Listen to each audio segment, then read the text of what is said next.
Hello everyone, आप सबका वांगशन bubble में फिर से एक बार बहुत बहुत बहुत स्वागत है। चलिए डेस्टिनी फाइटर के पार्ट 49 को शुरू करते हैं। अब तक हमने देखा था कि झांशियान, वांगई, मिंगमिंग और जिंगई कांगखुबाई सिंह के महल की तरफ जा रहे होते हैं। तभी रास्ते में उन्हें युवराज मिल जाते हैं, जो वांगई को बहुत ही गंदी निगाह से देखते हुए उससे ये पूछते हैं कि उसे महल में रहना रास तो आ रहा है ना। जिस पर बिल्कुल शांति से जवाब देता हुआ वांगई उससे कहता है कि उसे महल में रहना पसंद आ रहा है और अब उन्हें जाना होगा क्योंकि कॉन्क्यूबाइन शिंगर उनका खाने पे इंतज़ार कर रही है।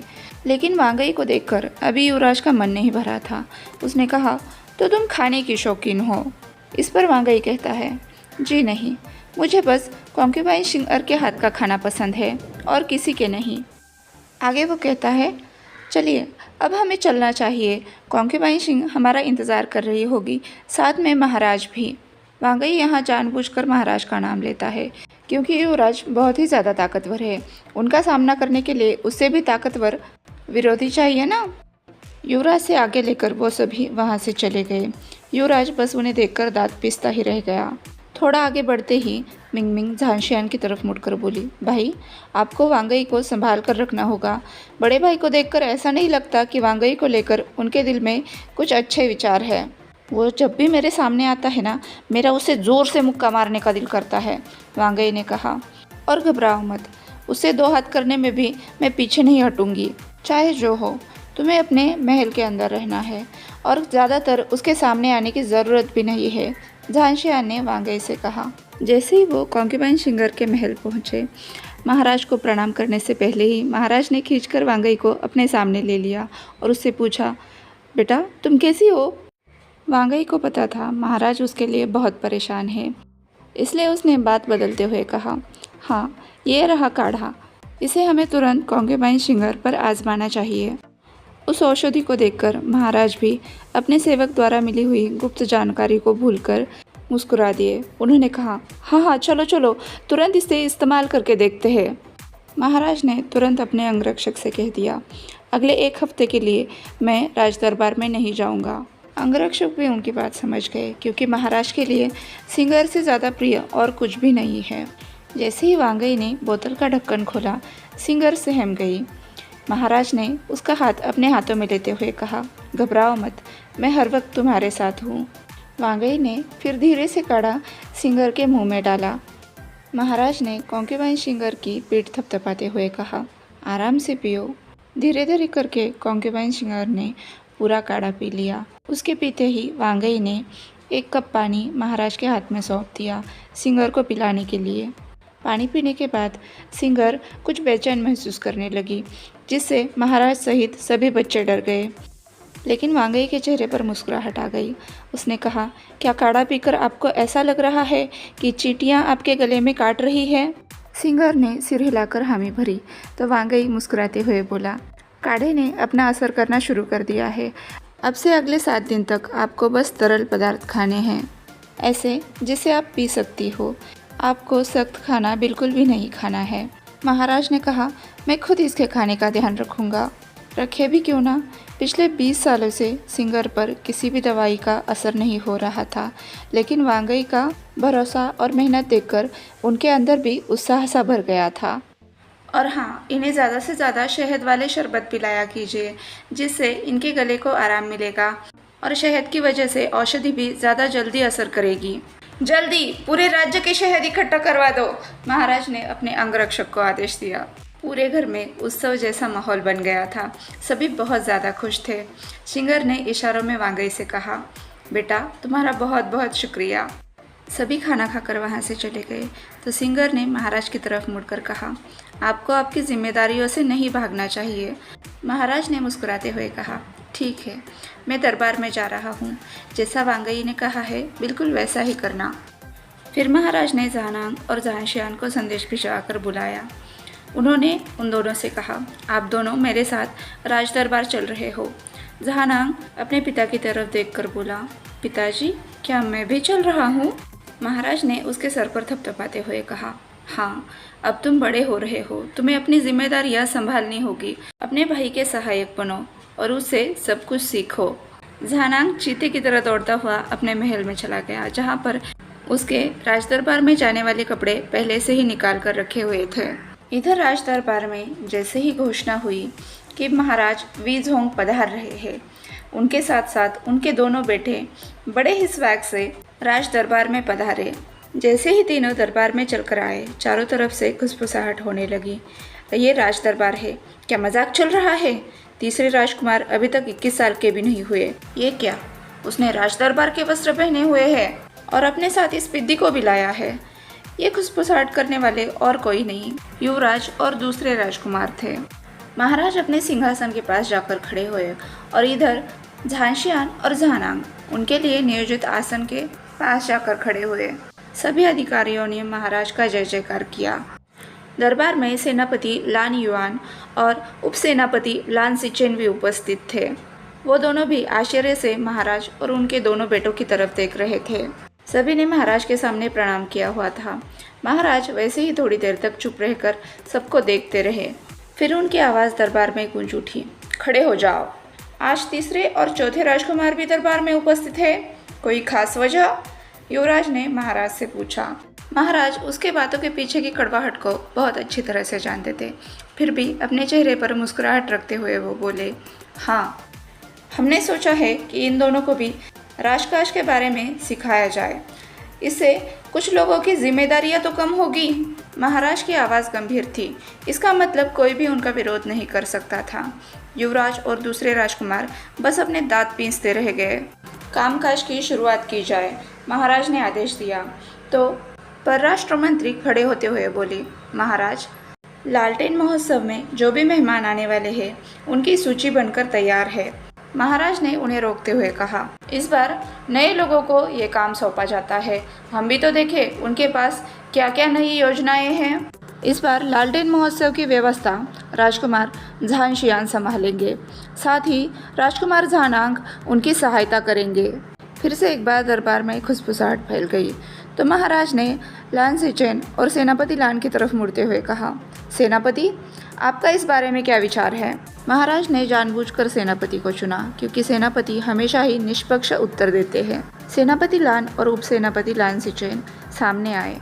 दोनों को महाराज ने बुलाया था, इसलिए दोनों ने सामने आते हुए महाराज को प्रणाम किया और कहा, महाराज को जवाब देते हुए मैं ये कहना चाहूँगा कि तीसरे राजकुमार भले ही जवान है लेकिन वो बहुत होशियार है।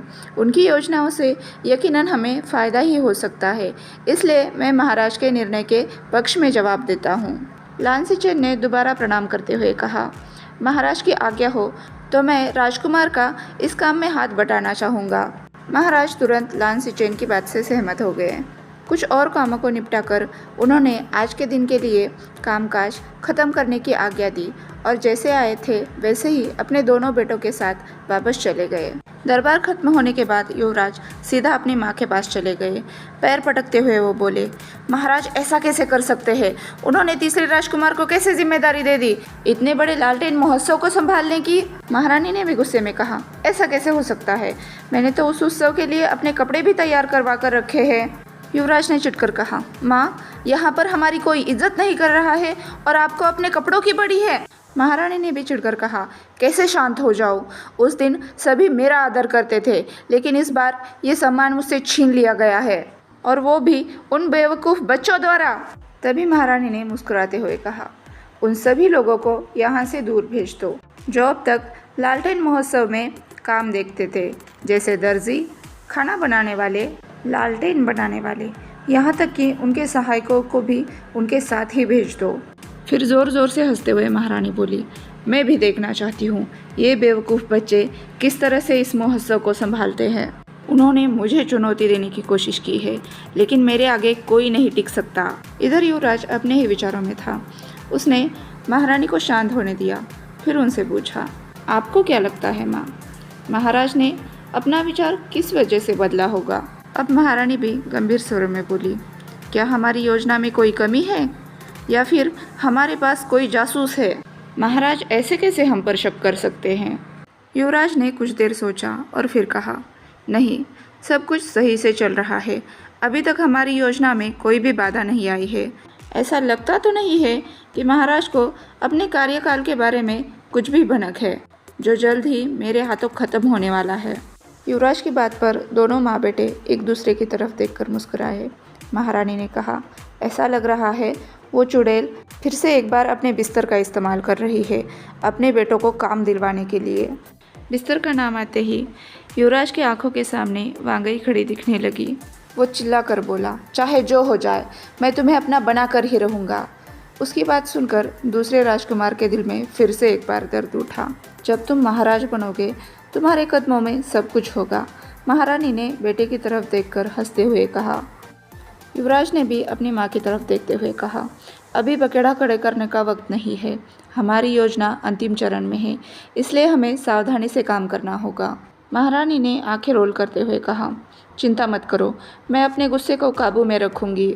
सभी लोगों को ये दिखाऊंगी कि मैं कितनी बेहतर महारानी हूँ। युवराज अपने दांत पीसते हुए बोला, बस 1 महीना और सिंहासन मेरा हो जाएगा। इधर कॉन्क्यूबाइन सिंगर ने आज दिन भर में 3 बार काढ़ा लिया था और वो धीरे धीरे आवाज़ें करने लगी थी, जैसे आह, औच, नो, हाँ, या। उनकी प्यारी सी आवाज़ सुनकर महाराज तो फूले नहीं समा रहे थे। एक तो वो बिल्कुल बच्चे की तरह खुश हो रही थी, पूरी बच्चों की टोली उनके आसपास ही घूम रही थी। झानांग और झांशियान तो छोटे बच्चों की तरह खुश हो रहे थे अपनी माँ के मुंह से आवाज़ सुनने के लिए।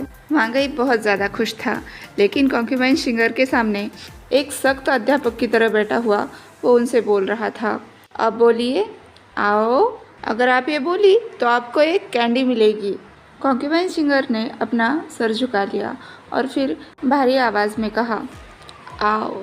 झानांग बच्चों की तरह खुश होता हुआ बोला, माँ आप तो ऐसे बात कर रही है जैसे बच्चे बात करते हैं। महाराज ने झानांग को डांटते हुए कहा, तुम्हें अपनी माँ को बढ़ावा देना चाहिए, ना कि उनका मजाक बनाना चाहिए। महाराज कॉन्क्यूबाइन सिंगर को शहद का शरबत पिलाते हुए बोले। कॉन्क्यूबाइन सिंगर को आराम करने के लिए कहकर सभी बच्चे अब लिलहुआ महल की तरफ निकले, जहाँ पर लान सिचेन पहले से ही सबका इंतज़ार कर रहा था। वैसे तो वो यहाँ पर घुल मिल गया था, लेकिन तीसरे राजकुमार को देखकर उसने झुककर प्रणाम किया। इधर वांगई सिचेन को देखकर तुरंत उसे चिपक कर खड़ा हो गया। राजकुमारों को प्रणाम करने के बाद सिचेन ने वांगई के सर पर प्यार से थपथपाया। उसने राजकुमार को सूचना दी कि महारानी ने कलाकारों सहित लालटेन महोत्सव में काम करने वाले सभी लोगों को राजधानी से दूर भेज दिया है। वैसे तो राजकुमार सहित किसी को भी महारानी की व्यवस्था पसंद तो नहीं आती थी, लेकिन क्या करे, इतने सालों से लालटेन महोत्सव की जिम्मेदारी महारानी संभाले हुए थी और सब कुछ उन्हीं की मर्जी से होता था। वांगई ने कुछ देर सोचने के बाद कहा, क्यों ना हम सब कुछ अपनी मर्जी से करें, हम सब कुछ अलग तरीके से करेंगे और सबको चौंका देंगे।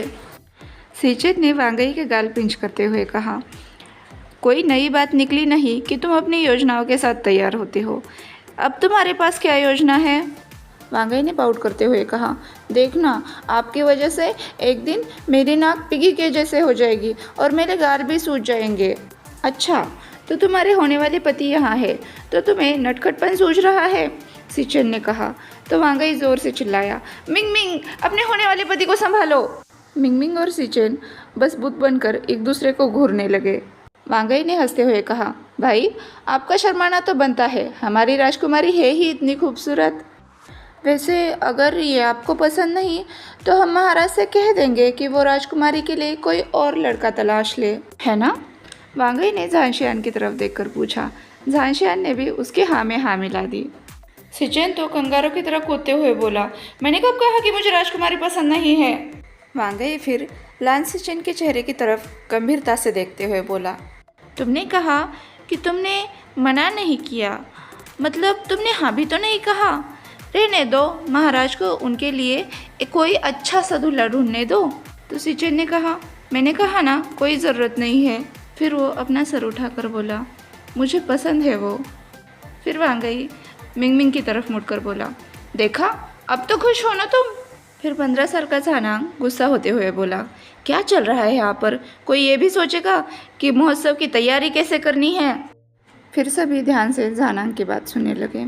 झानांग ने पूछा, खाना बनाने की व्यवस्था कौन करेगा? तो झांशियान ने कहा, हम देख लेंगे, चिंता मत करो, खाना बनाने की व्यवस्था हो जाएगी। फिर उसने पूछा, मेहमानों को ठहराएंगे कहाँ पर? तो लान सिचेन ने कहा, कोर्ट यार्ड में। दादाजी ने वहाँ पर काफ़ी सारे कमरे तैयार करवा कर रखे हैं, हम उन्हें इस्तेमाल कर सकते हैं। कपड़ों की व्यवस्था कौन करेगा? जानांग ने पूछा। तो मिंगमिंग ने कहा, चिंता मत करो, मैं काफ़ी सारे लोगों को जानती हूँ जो काम की तलाश में है और बहुत अच्छी कलाकारी भी करते हैं। मैंने पहले ही उन्हें काम शुरू करने के लिए कह दिया है। और मनोरंजन का क्या? जानांग ने पूछा। तो वांगई ने कहा, ये जिम्मेदारी आप मुझ पर छोड़ दो, मैं देख लूँगी। जानांग ने खुश होते हुए कहा, फिर तो सारी व्यवस्था हो गई, अब तो मुझे बस लालटेन महोत्सव का इंतज़ार है। सभी खुश होकर एक साथ बहुत ज़्यादा शोर मचाने लगे। तभी एक गंभीर आवाज़ ने उन्हें चुप करा दिया। महाराज अंदर आ चुके थे। उन्होंने कहा, क्या चल रहा है? सभी लोग झांशियान की तरफ देखने लगे क्योंकि वही लालटेन महोत्सव की पूरी योजना संभाले हुए था।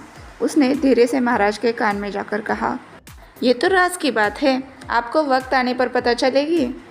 बदमाश, महाराज चिल्लाए और सभी बच्चे ज़ोर ज़ोर से हंसने लगे। आज के लिए बस इतना ही, आपसे कल मिलती हूँ, तब तक के लिए अपना ख्याल रखिए। वीडियो पसंद आया हो तो लाइक, शेयर और कमेंट कर दीजिए ताकि मेरी इंस्पिरेशन बनी रहे। कहाँ प्रिजनर था जहाँ पर एक दिन में 9-9 हज़ार तक व्यूज़ आते थे, और ये डेस्टिनी फाइटर है जहाँ पर 4,000 तक भी नहीं आते। जानती हूँ ये कहानी सभी को पसंद और समझ नहीं आ रही है, कुछ लोग बोर भी हो रहे हैं। चिंता मत कीजिए, ये 8 दिन में ख़त्म हो जाएगी। तो चलिए फिर आज के सवाल की तरफ मुड़ते हैं। आज का सवाल भी नंदिनी महातो जी की तरफ से है। उन्होंने पूछा है कि क्या मैंने MDGS नॉवेल पढ़ा है? तो हाँ, पढ़ा है। 2 जान और 2 ईबो वाला पढ़ा है। तो यार, पहला प्यार, RBH, उसे कैसे भूल सकते हैं। आगे वो पूछती है कि मेरी फेवरेट बॉलीवुड मूवी कौन सी है। तो मैंने काफ़ी सारी बॉलीवुड मूवीज़ देखी है, लेकिन उनमें से कोई भी नहीं है जो मुझे दोबारा देखने की इच्छा हो रही है। सीधे शब्दों में कहूँ तो Bollywood movies one time watch ही होती है। आगे वो पूछती है कि मेरे फेवरेट हीरो हीरोइन कौन से हैं। तो मुझे अक्षय कुमार, सुशांत सिंह राजपूत, ये दोनों पसंद है। बेसिकली मुझे डाउन टू अर्थ एक्टर्स पसंद है, और एक्ट्रेसेस में श्रद्धा कपूर एंड कृति सेनन। लेकिन सच बताऊँ, कोई भी मुझे इतना क्रेज़ी नहीं कर पाया जितना जान और ईबो ने किया है, क्योंकि उनके बारे में मैं 24 घंटे बात कर सकती हूँ, बिना थके, बिना खाए पिए। और आपने जान के लेटेस्ट पोस्ट देखे जहाँ पर उसने कई सारे हिंट्स दिए हैं ईबो के बारे में। सच कहते हैं, ईबो फॉल फर्स्ट बट जान फॉल हार्डर। ओके, तो ऐसे ही गपशप करते रहेंगे। जान ईबो के बारे में आपके दिल में अगर कोई भी सवाल है तो आप बेझिझक मुझसे पूछ सकते हैं। अभी के लिए बाय, कल मिलते हैं। ओके, वांगशन बबल में खुश रहिए। Thank you.